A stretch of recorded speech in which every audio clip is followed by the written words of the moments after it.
Are you curious about how the fourth industrial revolution will impact you, your career, your organisation?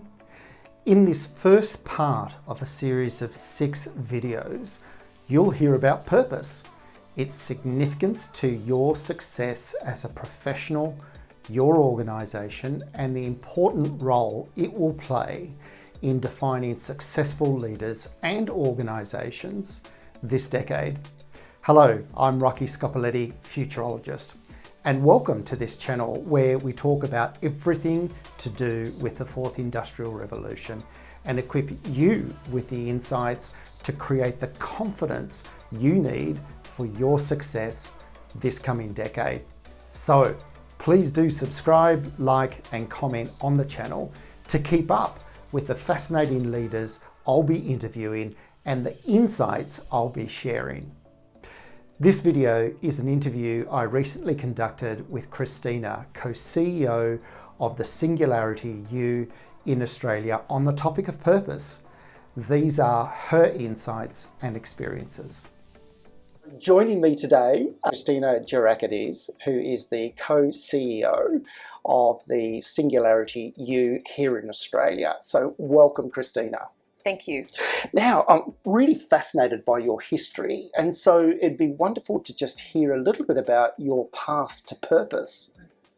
So my path to purpose is quite a long and winding road, as I'm sure yours is too, Rocky. So I think if I go back to when I was at school, and I was into everything, so whether it was debating or music or whatever the subject was, even way back in primary school, I had this amazing thirst for knowledge. So I actually have a story where my parents went to the school and they said, "We think she's doing too much," because I had all these afternoon activities and everything else, but I had energy to burn. I'm sure I would have potentially been diagnosed with some kind of order way back then. But it was this constant thirst for knowledge and constant wanting to learn and constant wanting to have things come at me that I could just soak up. So curiosity, even way back then. And I remember it distinctly.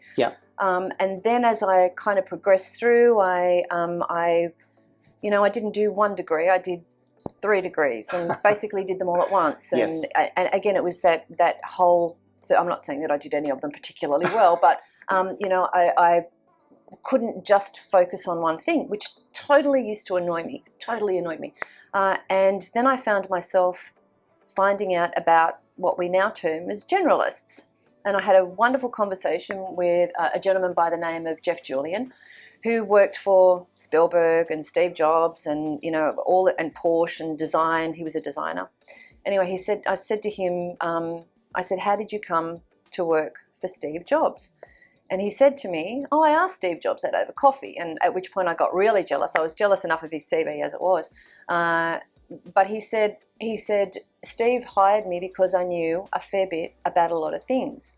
He said, "I'm a generalist." And I felt this wave of relief go through my body, and I went, "Hey, I've got a term now that really fits, and it makes so much sense." So getting back to that pathway to purpose, I was really blessed to go to, I was selected to go to a leadership program that was run by RYLA. It was called RYLA Youth Leadership Award. And I went there at the ripe old age of 19, and I went, "Rotary, I'm too cool for Rotary. I play in a band and I do all this, I'm into drama, and I'll go for a day because someone kindly nominated me and I got accepted, but I'll go for a day and then I'll get sick and I'll leave." It turned out to be a transformational period in my life, so I'm eternally grateful to the lessons that I learnt there, and very much learned about myself. So it got to the point where on day 3, I remember looking in the mirror and going, "Oh, who's in the bathroom with me?" And it was me. So I was looking at myself and I didn't recognize myself. So that growth had a lot to do with it, and I desperately wanted to share what it was like to have that growth with as many people as I could. So cut quite a lengthy and varied career short to get to where I am a few years ago. I totally was enveloped in the work of Simon Sinek. So I reached out to Sinek's team, "I'd love to do some work with you," etc.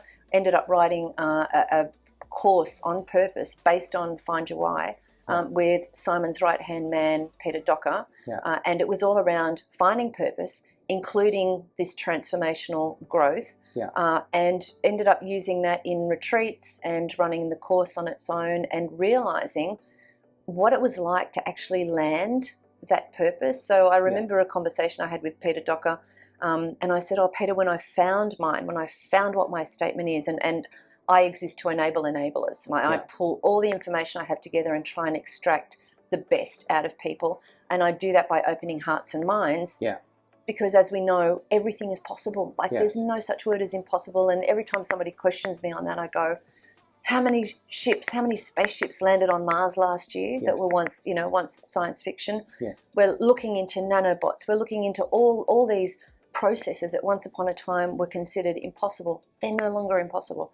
So that's my purpose, is to open hearts and minds to possibility, to give people that confidence that everything is possible in their life. But I said to Peter Docker, when I landed it, I just went, oh. So I had this sinking in feeling where everything in my body came into my solar plexus, and I just went, I've got it. And Peter went, oh no, it wasn't like that for me. He said, I got popcorn. He said, I was very upward. He said, my wife was wondering what I was doing, running around the house, going, oh. So it doesn't matter how you feel at the end of it, but you land it and And once you have that, it becomes your North Star, your guiding light, and everything you do, every business I went in, every course I taught, every interview I ever did, anything was, am I now enabling enablers by doing this? And am I opening hearts and minds to what's possible? So everything from entrepreneurship, lecturing, to the courses we run for corporates, that's my sole outward. But I think what COVID has done is it's accelerated the emphasis on purpose. So what am I doing? I've been in my home, or I've been working for a business. People call it the Great Resignation. I don't know about that. I think it's the Great Realignment, readjustment. Am I doing something that has purpose, that has impact? Right. And I also think, so in the Davos World Economic Forum 2020, there was that whole shift from it's all about the shares and the corporate, the big bodies, to it's all about the mum and dad shareholders and everybody that benefits. And I think that has been accelerated as well. So as has the forthcoming of information, so we can find out what we need anywhere at any time.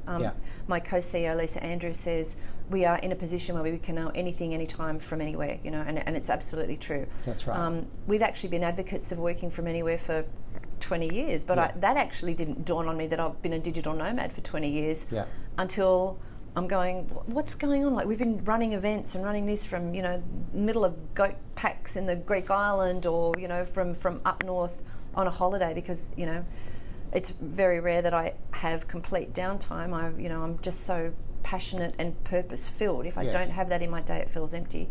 But so we've been digital nomads for quite some time, but that's accelerated. Who said that we need to sit in the one office at any point in time?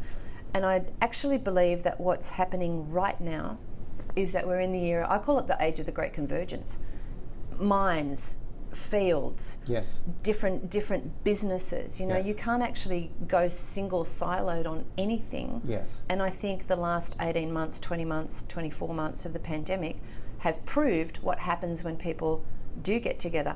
It's also been the period of the Great Divergence. So people have formed camps, if you like, around egalitarianism, around their beliefs around COVID, around the environment. You're either a climate change believer or you don't believe in climate change. So I think there's been this divergence, but it's heading to a great convergence where we respect each other.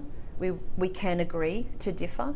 And if I don't agree with something that you say, I'm not going to work on the same project that you're going to work on. I'm going to go and work on something else that I totally believe in. And I think people are voting with their feet on what they spend their money on. So if you're not a business that has impact or a social bottom line, you're not going to exist in 20 years' time, 10 years' time. Absolutely. If it's not already written into their business strategies, they need to do that. I believe they also need to write innovation into their business strategies. I think it's actually coming from the two ends of the generations. I think it's coming from the millennials. And I think there's a lot of the older generation that now go, hey, I don't care. This is what I believe. I don't have to impress a boss or a CEO or a whatever, I'm going to say things as I want them said now. Yes. And I think there's been that greater understanding. So, and I know, like my parents, for example, they had to go to work, they had to raise a family, they did whatever it took to raise a family. And I'm very lucky because part of my background is that I come from a family of entrepreneurs. You know, my grandfather came here from a Greek island, couldn't speak English. Yes. He was 17 years old, came on a 3-month boat trip, knew that he'd never see his parents again. Yes. But was sent here to raise enough money to bring each and every one of his 5 siblings Yes. over to the country. And he succeeded in doing that, except for the youngest one who didn't want to leave the Greek island, and maybe quite wisely. Although, you know, what a beautiful country we live in, and how blessed we are to be in this country. And so how much of an influence do you think that that's had on your career? Heaps. So my grandfather started businesses anywhere. My father, you know, was one of the first people to subdivide property. He went, well, I don't need all this property. If I subdivide it, I can, you know. But they didn't grant him permission to do that. Yes. He was also the first person to bring. I don't know if you remember Saturday Night Fever, but that Certainly disco, do. well, that lighting up disco floor. Yeah. My dad built one. Really? So, he built one in a nightclub that he was running. So he Fantastic. was always thinking about, you know, the next, what could be the next. I mean, he's 1991. And he's still inventing things. So he's still got me taking out patents on. And my uncle, he was a serial entrepreneur as well. He invented the first talking books, and we were his guinea pigs. And he used to do it by splicing cassette tape and putting it on the book. And he had this little magnet thing, and we'd run it up and down. And depending on how fast or so we ran it up and down so he invented talking books way back when. He invented the freeze top can. My uncle, however, proved to me how you need the team, because my uncle was the visionary. You know, Walt Disney was the visionary. But he had no one to back him up and push the ideas through. So he was always thinking about the next invention rather than taking something to market. So we've all learned about what it means to commercialise a product or take it in, you know. I've got this saying that says ideation without execution is hallucination. So if you can have all the best ideas in the world, but if you don't get them out there.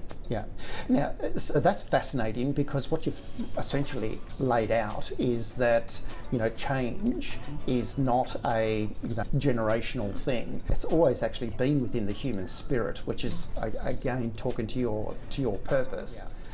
Christina, it's been wonderful talking to you, and let me just say a big thank you on behalf of many people that have been through the Singularity U programs here in Australia, and your passion and your contribution, I think, to change and adaptation is really much appreciated. Thank you.